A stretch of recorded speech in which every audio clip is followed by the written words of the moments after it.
Hello SPS Astrology lovers, this is Shankar Pratap Singh and you are watching SPS Astrology।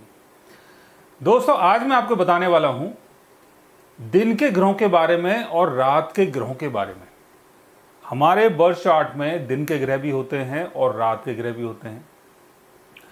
दिन में आपने देखा होगा कि हर चीज़ बड़ी साफ सुथरी एकदम क्लियर दिखाई देती है। आसमान का रंग बिल्कुल नीला दिखाई देता है, पानी का रंग भी बिल्कुल नीला और सफ़ेद दिखाई देता है।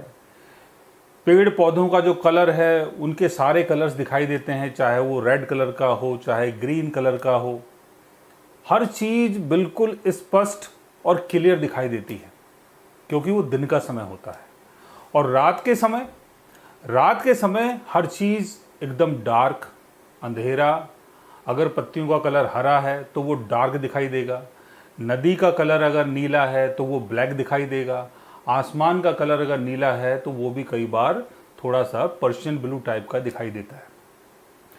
तो रात के टाइम हर तरफ एक डिफरेंट कलर होता है और दिन के टाइम हर तरफ एक डिफरेंट कलर होता है। दिन जो है उसमें हम बहुत ज़्यादा ऊर्जावान होते हैं, बहुत मेहनत करते हैं, चाहे योगा हो, चाहे मेडिटेशन हो, चाहे ध्यान हो, चाहे आपका कोई काम हो। कोई भी आप जब काम करते हैं दिन के टाइम तो उसके अंदर एक अलग ही ऊर्जा होती है। लेकिन रात के टाइम आप थके हुए होते हैं। रात के टाइम आपकी अंदर की जो ऊर्जा है वो बहुत ज़्यादा डाउन हो जाती है और इसका सारा संबंध हमारे सूर्य से जुड़ जाता है। जब सूर्य उदय होता है तो वो दिन का पहर होता है और जब सूर्य अस्त होता है तो वो शाम का पहर होता है। शाम से लेके दिन तक यानी रात्रि में सूर्य अंधेरे में होता है। यानी सूर्य को हम ऐसा समझें कि सूर्य तो खैर कभी अंधेरे में नहीं होता है, सूर्य तो हर टाइम उजाले में रहता है क्योंकि सूर्य के चारों तरफ प्रकाश है। लेकिन जब हमारा बर्थ रात के टाइम होता है तो हमारे बर्थ चार्ट में सारे जो ग्रह हैं वो अंधेरे में होते हैं क्योंकि उस टाइम सूर्य जो है वो कहीं दूसरी दुनिया में था और आपकी दुनिया में अंधेरा था। लेकिन जब सूर्य उदय होता है या आफ्टरनून के टाइम आपका बर्थ हुआ है या मॉर्निंग में 9, 10, 11 बजे आपका बर्थ हुआ है या मॉर्निंग में 5:45 के बाद आपका बर्थ हुआ है, 5:45 से लेके 5:30 के बीच में इवनिंग तक सूर्य का प्रकाश दिखाई देता है। तो इस पीरियड में जो भी बच्चा पैदा होता है, जिस भी इंसान का जन्म होता है, उसकी कुंडली में सारे ग्रह जो हैं वो दिन के होते हैं। लेकिन 5:30 के बाद जैसे जैसे शाम होती है और मॉर्निंग में 4 बजे तक जो भी बच्चा पैदा होगा उसकी कुंडली में जितने भी ग्रह होंगे वो अंधेरे के यानी रात के ग्रह होते हैं। अब इसका नफा क्या है और नुकसान क्या है?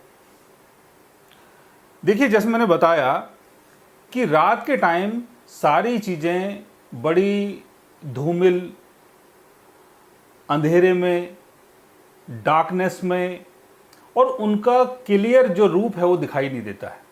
लेकिन दिन के टाइम हर चीज़ बड़ी क्लियर दिखाई देती है। हर इंसान के अंदर बड़ी ऊर्जा होती है। खाना अगर आप खाते हैं तो खाना तुरंत आपका डाइजेस्ट हो जाता है। दिन में कोई भी काम आप करते हैं तो अपनी पूरी ऊर्जा उसमें लगा देते हैं और उससे आपको काफ़ी बेनिफिट भी मिलता है। लेकिन रात के टाइम आप अपनी पूरी ऊर्जा नहीं लगा पाते हैं। रात के टाइम आपके अंदर एक आलस होता है। लेकिन मॉर्निंग में क्या होता है? मॉर्निंग में उठना है, दौड़ना है, भागना है, कूदना है।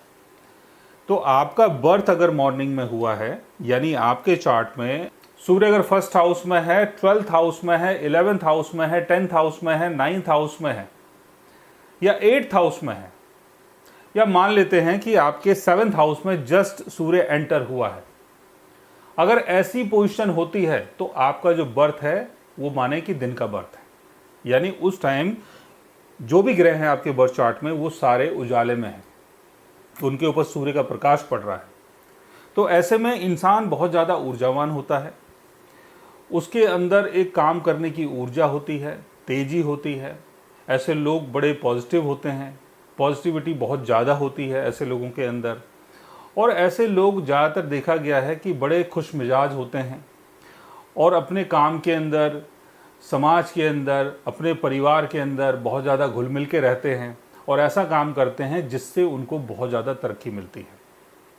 लेकिन अगर हमारा बर्थ शाम को हुआ है यानी अंधेरे में हुआ है तो आप देखेंगे कि जीवन में बड़ा स्ट्रगल करना पड़ता है और हमारे अंदर की जो नेगेटिविटी है वो भी कहीं ना कहीं बाहर आ जाती है और हम कई बार बड़े उदास भी हो जाते हैं। कई बार हमें ऐसा लगता है कि कोई हमारा सहारा नहीं है, क्योंकि आपके अंदर का जो प्रकाश है वो डाउन हो रहा है, आपके अंदर की जो ऊर्जा है, आपके अंदर की जो पॉजिटिविटी है वो डाउन हो रही है। तो वैसे ही आपकी सोच बन जाती है। लेकिन मॉर्निंग में अगर आपका बर्थ हुआ है, मान लेते हैं कि सन आपके फर्स्ट हाउस में है, सन आपके 10th हाउस में है, तो ऐसे लोग अपनी बातों से, अपने कहने वाले अंदाज से, अपनी पर्सनालिटी के थ्रू पूरी दुनिया को अट्रैक्ट करते हैं और दुनिया उनकी बातों को सुनती है और उनको फॉलो भी करती है। अब आप बोलेंगे कि भगवान श्री कृष्ण का तो सूर्य 4th हाउस में था, उनका जन्म तो रात को 12 बजे हुआ है, तो वो इतने ऊर्जावान क्यों थे? देखो, वो थे भगवान और वो लीला करने के लिए आए थे। लेकिन एक चीज़ अगर आप देखें कि उनके जीवन में भी बहुत ज़्यादा संघर्ष था, बचपन से लेके जवानी तक कई युद्ध, कई महायुद्ध उन्होंने लड़े हैं। कौरवों को उन्होंने ऐसा पछाड़ा था, ये पूरी दुनिया जानती है। लेकिन वो भगवान थे, उनकी कुंडली में और भी ग्रह थे, वो सारी अच्छी पोजीशन में थे, लेकिन उनको भी जीवन में काफ़ी स्ट्रगल करना पड़ा था।